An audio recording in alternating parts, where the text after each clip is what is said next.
எனது ஃப்ளாஷ்பேக்கை சுருக்கமாக சொல்லுகிறேன். எனக்கு 12 வயது இருக்கும்போது மிக உயர்ந்த கேமராவை எங்கள் அப்பா வாங்கி கொடுத்தார். அதன் விலை ரூபாய் 12. அதில் படம் எடுக்க ஆரம்பித்தேன். அதே நேரத்தில் கேமராவில் அதுவும் பாக்ஸ் கேமராவில் டபுள் ரோல் இருக்கும் திறமையை நானே கண்டுபிடித்து செய்தேன். அதுக்கு என்எஸ்கேயுடைய கேமராமேன் ஸ்ரீஜே மோகன் ராவ் என்னை பாராட்டி கௌரவித்தார். கேமரா பற்றி சொல்லித்தரேன்னு சொல்லி என்கிட்ட சொன்னார். எங்கள் அப்பா நான் செல்லப்பள்ளி ஆகியால் முன் இஷ்டப்படி செய்ய சொல்லும்போது முதல் பெரிய கேமரா 12 ரூபாயிலிருந்து 3000 ரூபாய்க்கு 15 கேமராவை எங்கள் அப்பா வாங்கி கொடுத்தார். அதை வச்சு தான் படங்களில் ஒர்க்கிங் செய்து இருக்க பழக்கம் எனக்கு ஏற்பட்டது. முதல் முறையாக நான் அப்பாவை சொன்னேன், அப்பா எனக்கு மேலே படிக்கிறதுக்கு இஷ்டம் இல்லை, அதனால் சினிமா சம்பந்தப்பட்ட விஷயம் தேடணும்னு ஆசைப்பட்டேன்னு சொன்னேன். உன்னை இஷ்டப்படி செய்யணும்னு சொல்லிட்டாரு. அப்போ தான் முதல் தெருவுக்கு போய் சேகரிக்க ஆரம்பித்தேன். அப்போ சின்ன வயசுலேயே 12 வயசுலேயே கார் ஓட்டுவேன். எங்கள் அப்பா ஆஃபீஸில் விட்டுட்டு வந்து இந்த காரு மத்தியானம் 2 மணி வரைக்கும் எனக்கு சொந்தம்.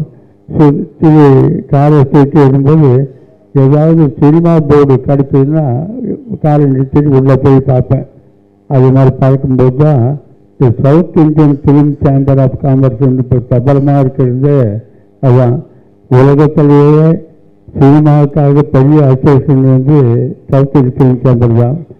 அதுக்கு கார் இறங்கி உள்ளே போய் பார்த்தவரை மேனேஜரை, இப்போ என்ன நான் சினிமாவில் சார் ஆசைப்பட்டிருக்கேன், இந்த போர்டுக்கு சம்மந்தம் இல்லைன்னா நீ முதல்ல சினிமா பற்றி தெரிஞ்சுக்கிட்டு வா, அதுக்கப்புறம் தான் சேர முடியும்னு சொன்னார்.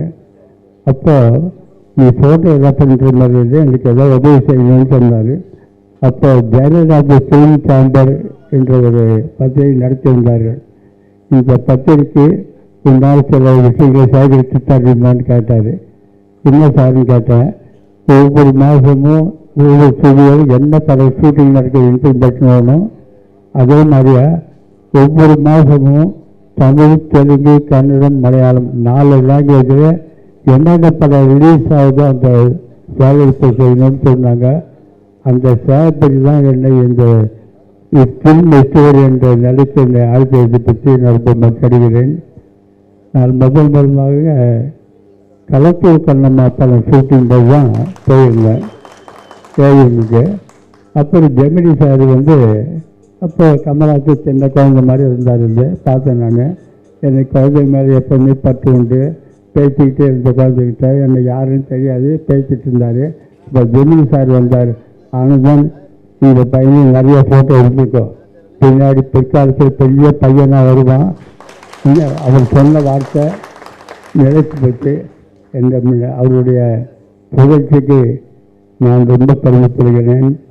இந்த பத்திரிகையாளர் சங்கம் எங்களை ஐவரின் கௌரவத்தை பெற்று மெருகு பெரும் பாராட்டு தெரிவிக்கிறேன். இது தாய் வீட்டு சீதம் எப்படி ஒரு பெண்ணுக்கு சந்தோஷப்படுமோ அதே மாதிரி சந்தோஷத்தை தான் இன்று நான் அனுபவிக்கிறேன். இந்த சங்கத்தை திறமையாக நடத்தி நிறைய மெம்பர்களை சேர்த்து இது முதல்ல நாங்கள் வச்ச பேர் தென்னிந்திய சினிமா பத்திரிகையாளர் சங்கம்னு. இப்போ மெட்ராஸில் எல்லா லாங்குவேஜும் இருந்தால் கூட தமிழுக்கு ப்ராமினெண்ட் ஒருனால இவங்க மற்ற பேரை கட் பண்ணிவிட்டு சினிமா பத்திரிகையாளர் சங்கம்னு வச்சுருக்காங்க. இருந்தாலும் அங்கத்தை சேர்க்கணும், சேர்த்து அத்தனை பேருக்கும் அழைப்பு அனுப்பணும், அதுதான் ரொம்ப முக்கியம். ஆனால் லிஸ்ட்டை பார்த்துட்டு ப்ரொடியூசர் என்னங்க லிஸ்ட்டு ரொம்ப பெருசாக இருக்குன்னு கேட்பாங்க. இருந்தாலும் ஒவ்வொருத்தரும் இப்போ பேசும் படம் எடுத்துக்கிட்டால் பேசும் படம் ஆசிரியர், சம்ப ஆசிரியர் யாராரு, மிஸ்டர் சாரதி, மிஸ்டர் சம்பத்குமார், அது மாதிரி மெம்பர்ஸ் ஆகும்போது ஒரே பத்திரிகையில் 6 பேர் மெம்பர் ஆகிடுவாங்க. அப்போ ப்ரொடியூசர் என்ன சார் உங்கள் பத்திரிகை சங்கத்துக்கு போட்டு 6 பேருக்கு பேசும் படத்துலேருந்தே கூப்பிட்றீங்களே நியாயமானு கேட்பாங்க. அது நியாயம்தான்.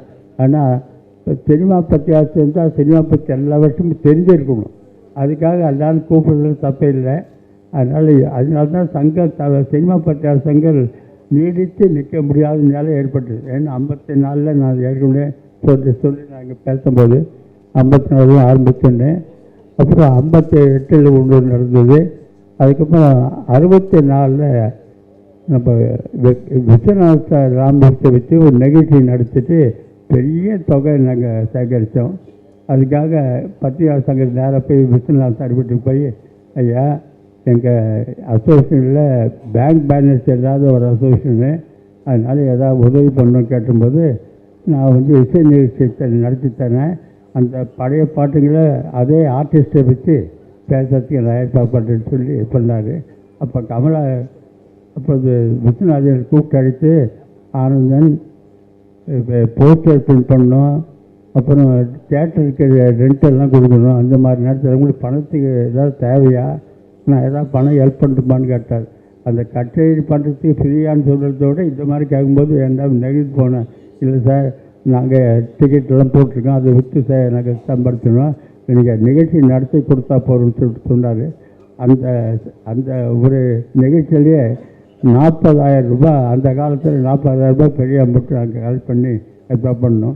அதை தொடர்ந்து இந்த சினிமா பத்திரிகையாளர் சங்கமும் தொடர்ந்து அதே மாதிரி பல நிகழ்ச்சியை நடத்தி வசூல் செய்து பத்திரிகையாளர் நலனுக்காக பாடுபட்டு செய்ய வேண்டும் நம்ம தாழ்மையோடு நடிக்கிறேன்.